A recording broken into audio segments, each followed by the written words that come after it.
Surely you can't be serious. I am serious. And don't call me Shirley. Silent breed is people!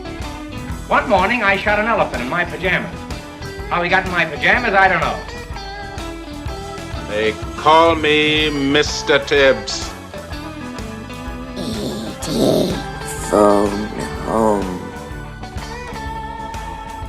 It's the Al Travis Show, and we're lucky to have him come on with us on a pretty regular. We've got Representative Tim O'Driscoll. Representative, how you doing today, my friend? Good. Hey, I got a comment real quick before we get started. Okay. You know, your bumper music where you talk about They Call Me Mr. Tibbs. Yeah. That movie was a fabulous movie starring Sidney Poitier in the heat of the night. Fabulous movie. Oh, yeah. No, that's absolutely one of my favorites. Most of these clips come from movies that I just really enjoy. I had a producer throw some other stuff in there. I have no idea. Some of it hits, some it doesn't. But it is. Let me ask you this. I want to know, are you a Kentucky Derby guy? Because you know it's Kentucky Derby weekend, right? I mean, the whole weekend is dedicated to the Derby. Are you one of those? I'm laughing because in the House Republican caucus, it's a big thing, right? Oh, it is. Like, oh, yeah, we had a big potluck yesterday and everything, and, you know, a lot of the staff were, like, you know, dressing up like, you know, attendees at the you know, the Kentucky Derby, and, yeah, you know, the big hats for the women and the, you know, the suits and the ties and stuff for the guys. I didn't participate in it because it's like I had professional stuff to do yesterday. I'm dressed like a clown. Here's what I don't understand, and maybe we're just missing it. We have Canterbury. I actually have been to Canterbury. Basically, when it first opened up, I got to go, long story, but to the owners club up top. It's a fun time. I'm not ripping horse racing. If you're into it, you're into it. But this morning, it slapped me in the face. I had no idea the Kentucky Derby was going on. But then I get up this morning and do a little radio prep work, and for some reason they have to let me know why the Mint Julep is the drink there and the history behind it. And then the story today in the front of the paper, in the Star Tribune, is why I should be rooting for the Sandman. That's a horse, by the way. It has Minnesota ties, and it's like, oh my goodness, we're out there trying to bob and weave. Then I get on the news shows today, and the weather gal is there broadcasting the weather from the Kentucky Derby with her weird hat on, and they interviewed the gal who created the hat. All of a sudden, the world, I mean, like nothing else happened in the world. I have to be a Kentucky Derby guy. I'm not, but I will end up watching it for 3.5 minutes or whatever it is. I know I will. Do you even watch it?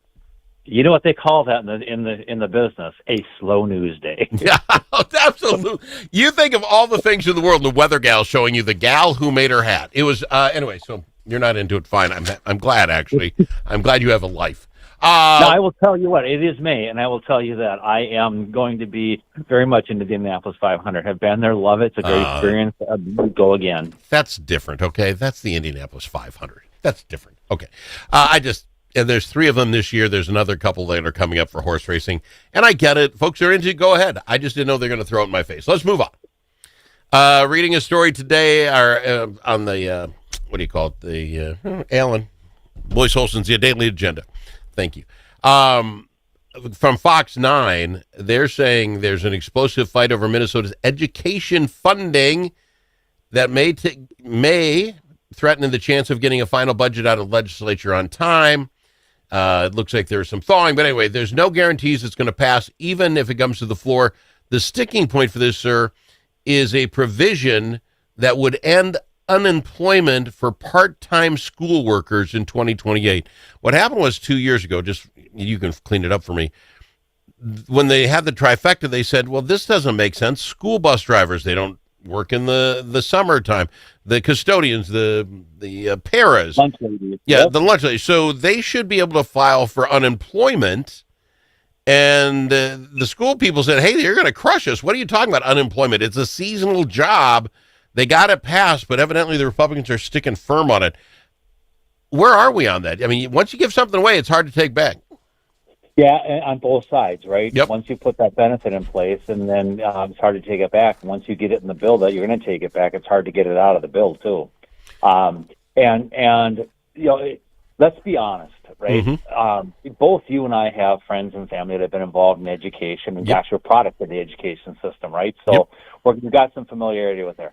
no one that I ever talked to when I was in school and since I've been in school has said, I never thought when I took a job as a para that I wouldn't be working in June, July, and August. They've always told me the opposite. I'm glad I don't have to work in June, July, and August. I can be home with my family. I can do other kinds of stuff. I took the job for that benefit, and all of a sudden we're adding in something in a seasonal or contract work that's an extra benefit on here, and it is an expensive benefit. Oh, yeah. And I said, I think at the time, I'm sure I did, is that what you would force to have happen if they don't take this back, what they're going to force every school to do is contract with those people.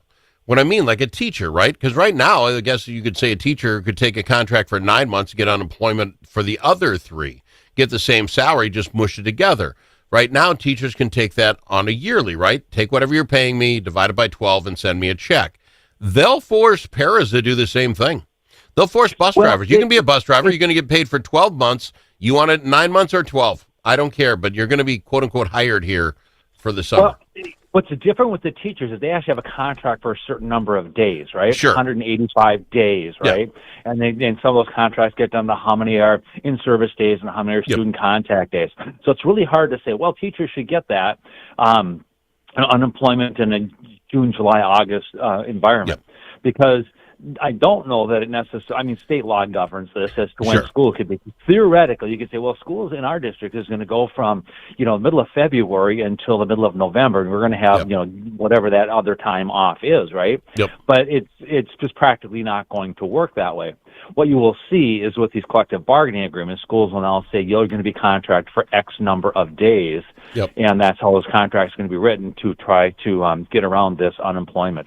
And you think about the number of people who work in a school district who are on these seasonal type of situations, that ticket becomes a big, big number, and that just takes money out of the education system for kids.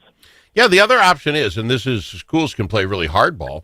All right, we're not going to pay you unemployment. We'll keep you busy. And you're going to see every para, every bus driver, every cook not having kids at school. Guess what? It's time to paint the rooms. It's time. If I'm paying you, you're going to do some work. The schools might become immaculate. That's what's going to happen, and they're not going to like the outcome. Actually, it's not, because it has to be same or similar work. And if the bus driver doesn't paint during the regular school year, the bus driver drives, right? So theoretically, we could run the buses empty, picking up fake kids to go to fake school in the summer. So is this going to go anywhere? This makes no sense to me. Like you say, every para that took the job knew it was 9 months. I get off the summer, but I need the work. I want the work, or that works well for my family. They take it. What changed 2 years ago? Why they need anyway? I just think it was, politically expedient to try to help with a group of folks, is what I'm thinking. Okay. The other one was, and that's roughly about $135 million the state put into that, by the way. I read the story this morning. The other one was... Again, say that number again, Al. $135 million. That's not helping kids with education. No, it's just paying those folks off to not work in the summertime. $135 million. Thank you for stressing that. And now what happens is that was one time to get this thing kick-started. That $135 million, as I understand, if this doesn't go anywhere, gets transferred onto the schools, right? And their unemployment insurance. Well, Leader Hortman from the Minnesota House, the retired speaker and member of the Minnesota House of Representatives, said school districts are just going to have to suck it up with the unemployment. And it's like, that's like you talk about teacher layoffs. You talk about staff layoffs. I mean, you're talking about 1/4 of your payroll that you're obligated to pay. How do you make that up when you don't have money coming from the state when we're running short of money? This is all part of the $17 billion boondoggle from 2 years ago. All right, let's talk more about it. I've got a couple more family leave and health care for illegals. We'll talk about that after this with our guy. He's Representative Tim O'Driscoll on the Al Travis Show. If it's your turn to host a game, Grandpa's Barbecue suggests you try something different. Put out the perfect barbecue flavor of Grandpa's Barbecue. Add it to your ribs, dip the meatballs, or drench your wings in the original flavor of Grandpa's Barbecue. It isn't too hot or spicy, fruity or smoky or whatever. Grandpa's Barbecue. Available in select stores and online at grandpasbarbecueshop.com. There are many ways to explore Alexandria. Some like to experience the outdoors and all the fun winter in Minnesota can provide. Pick your favorite way to get in touch with nature. Others like to explore downtown in the warm comfort of a boutique or gathered around a table with friends. You can do all of that or relax and do nothing at all. Come explore Alexandria. Start planning at explorealex.com.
As in alligator.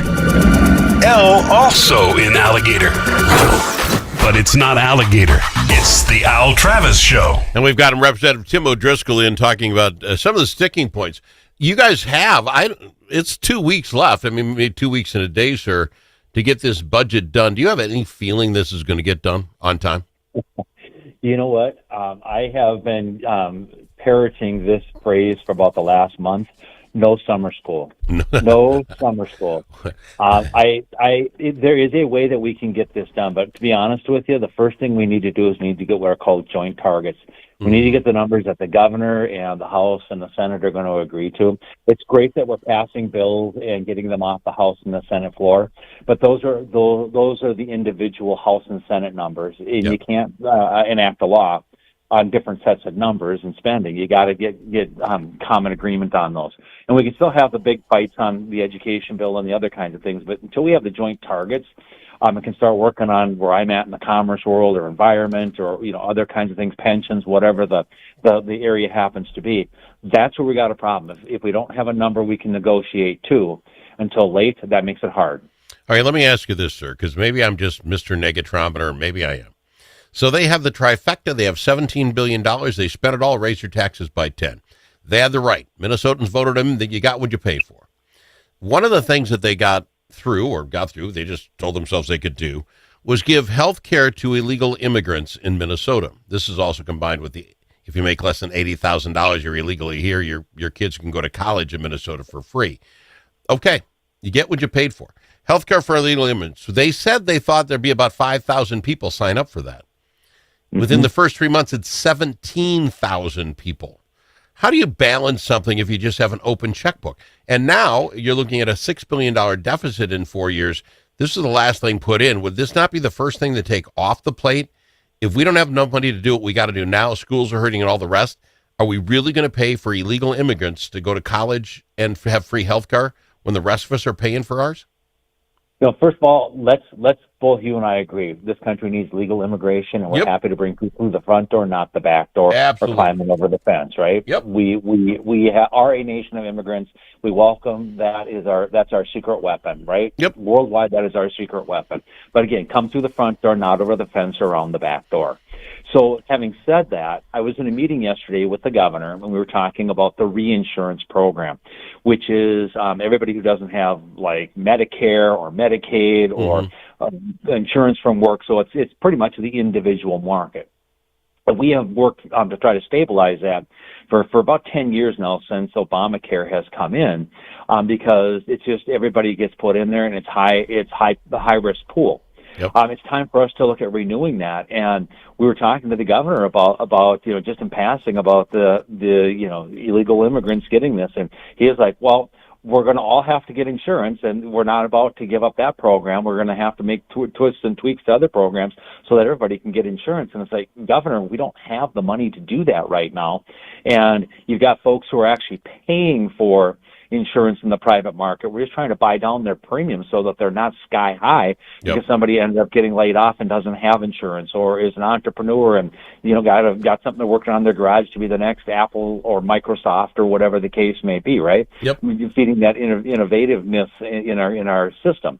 Well, the problem is with 17,000 people who are not paying for the insurance and getting the benefits of that, it already then again continues to tax the system. This is why we have legal immigration, so we can manage the flow of people coming in and integrate them into society with services that are necessary as they're gaining employment or getting education or whatever the case may be, to be contributors to the great American dream. Agreed.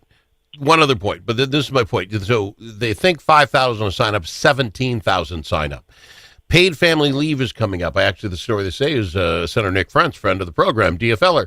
He wants to make some changes to paid family leave that is coming at us like a raging bull in 2026. As far as I can tell, we have yet to figure out who's in, who's out, what counts for a relative, what doesn't. How they can ever say how much this bill is going to cost is beyond me. But he would like a change to exempting businesses with 15 or fewer employees from having to pay the paid family leave. I think he's on the right track. But everybody who owns 15 to 20 employees are going to start firing people, because basically from 15 to 20, you're just hiring people to fill people who are out of work, not working for you anyway. This is crazy. Will they make changes to it? Here's the problem, and the governor said that this at the State of the State address. It's like, Minnesota is a great place to start a business and to run a business and to grow a business, and we've also helped employers, and I'm like, helped employers by having safe and sick time for their employees and paid family medical leave. It's like no two businesses are the same. Companies give their employees what they want. They're not idiots. They know that they got to keep good talent, and they will figure out what those folks want, and they will migrate to and navigate toward what that work group wants, and they will work with that work group, or that work group will leave them and go somewhere else. This one size fits all, pound that square peg into that round hole and keep hitting it until it goes in is not the right formula. Well, that's where I'm going. So with a little over 2 weeks, I should say, to go, and you have such massive things. Now, this is Nick Frentz saying we got to change the paid family leave. Now, do I think he's went far enough? No. But he's even in there. And you mentioned that you don't have similar targets from the House to the Senate. How does this get untangled? Why are we not having matching budget bills, though the House knows what to do with the Senate? So that is, you guys are looking at a big wall you're going to hit, and we're all just watching to see it happen. Yeah, and it's natural course, right? It's natural politics. It's part of the system. Both chambers are going to set their targets and pass their bills, and we're going to come to those joint targets. As a matter of fact, when you mentioned Senator Frentz, I'm going on a call with him shortly here as well, where we're going to be talking about pensions and what we're going to be doing, and kind of anticipating what those targets might be, and some things that we may be doing with pensions and getting things wrapped up. He and I have both served on the Pension Commission, along with another regular on the show, Senator Howe, as well. So, all right. Well, good luck, my friend. We are out of time, but I appreciate you taking the time to be with us and talking through all this. take it for what it's worth. I would not want to be you in the next 2.5 weeks. I There's just a lot have of no people that want. don't want to be me. Well, There's a lot of people who don't want to be me, and it's not just because of my job in the legislature. I say maybe there's more reasons than one, but I'm telling you right now, for your job, it won't have anything to do with it. I appreciate you being on the show, my friend. Thank you. Take care. Yep, have a good one. Representative Tim O'Driscoll on the Al Travis Show.